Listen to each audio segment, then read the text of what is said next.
ఓంకారాకారిణి మదహంకార వారిణి అవతు మాం.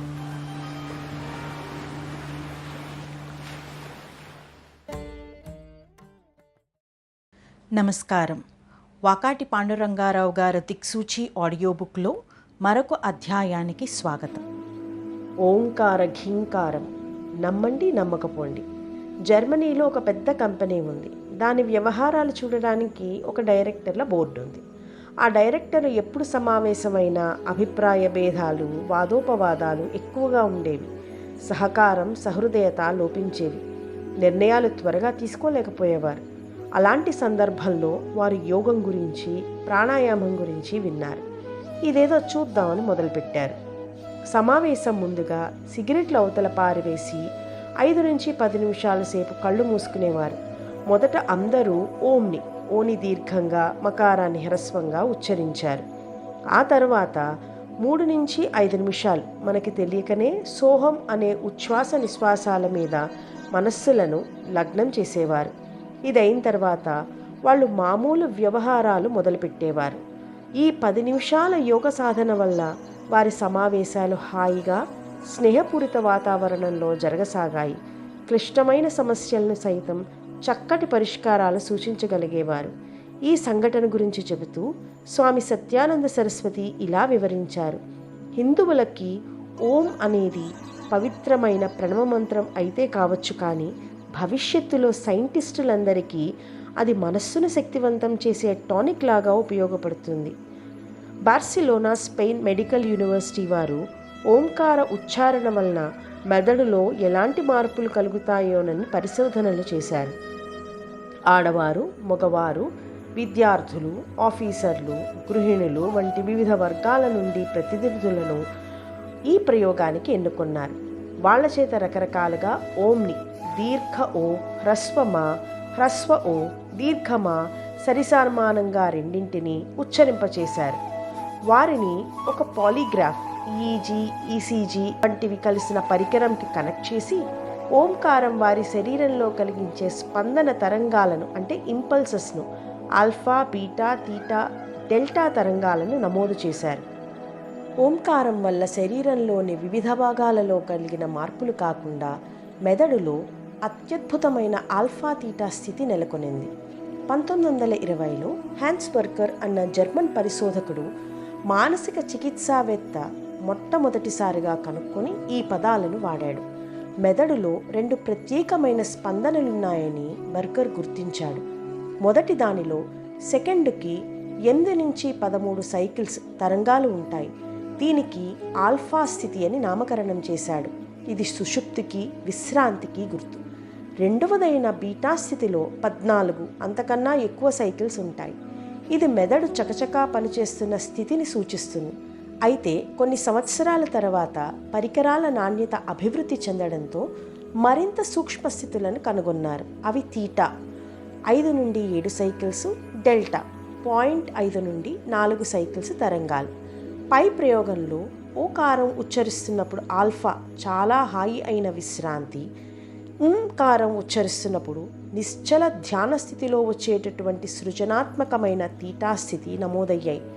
మామూలుగా విశ్రాంతి స్థితి మత్తు లాంటిదైతే ఓ ద్వారా వచ్చేది చైతన్యవంతమైన విశ్రాంతి అని, మామూలుగా అటు ఇటు పరిగెత్తే మనసు యొక్క చాంచల్యమైన స్పందనకు కారం కలిగించే సృజనాత్మకమైన స్పందనకు భేదం ఉందని వివరించారు.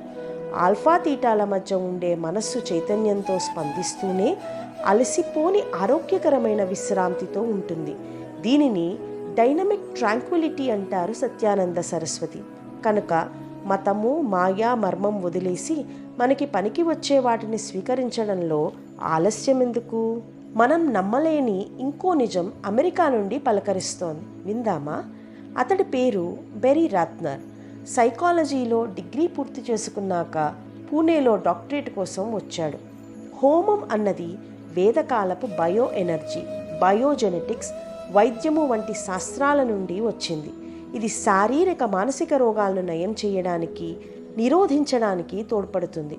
హోమంలోని అగ్నిహోత్రం వాతావరణంలోకి పోషక పదార్థాలను పంపిస్తుంది, మొక్కలను పక్షులను సుఖంగా ఉంచుతుంది, ఆక్సిజన్ రీసైక్లింగ్ సిస్టమ్ను సమతూకంలో ఉంచడానికి దోహదం చేస్తుంది. దాని కారణంగా ఈ భూమి మీద నీటి వనరులు సూర్యకిరణాలను బాగా పీల్చుకుంటాయి. భగవద్గీత 3వ అధ్యాయంలో 14-15 శ్లోకాలను చూడండి. అగ్నిహోత్రం బూడిదతో మందులు తయారు చేయవచ్చు, పైర్ల దిగుబడి అధికం చేయవచ్చును. దీని సూర్యోదయం లేక సూర్యాస్తమ సమయాలలో చేయాలి. ఆ సమయాలలో సూర్యకిరణాలలో రకరకాల శక్తిపుంజాలు నిండి ఉంటాయి అని రాట్నర్ చక్కటి ఉదాహరణతో అగ్నిమీలే పురోహితం అనే శ్లోకం చెబుతుంటే మన సైంటిఫిక్ మెదళ్లకు ఓహో, ఈ చాదస్తాలు మనవాళ్లకు మాత్రమే కాదు పాశ్చాత్యులకు కూడా ఒటపట్టిందనమాట అని అనిపించడం సహజమే. కానీ ప్రపంచమంతటికీ ఈ హోమాగ్ని విధానం మేలు చేయాలని కాలికి బలపం కట్టుకొని తిరుగుతున్న దంపతులు క్లాజ్ మోనికా ఆస్ట్రియా యూరోప్ దేశం నుండి హోమాగ్నిగుండం ఎలా ఉండాలో చెప్తూ హోమాగ్నిని వెలిగిస్తున్నప్పుడు ఓం త్రయంబకం అన్న మంత్రం చెప్తే వచ్చే శబ్దస్పందనలు సూర్యశక్తికి వాహికలుగా తోడ్పడతాయని, మహారాష్ట్రలో హోమాగ్ని బూడిదతో చర్మవ్యాధులు నయం చేయగలిగామని, అమెరికాలోని పొలాలలో జరిపిన ప్రయోగాలలో ఈ విధానం వలన మేటి ఫలితాలు కనిపించాయని చాలా శ్రద్ధతో వివరిస్తుంటే ఓహో, యూరోపియన్లకు కూడా పిచ్చి పట్టిందన్నమాట అనిపిస్తుంది. నిజమే.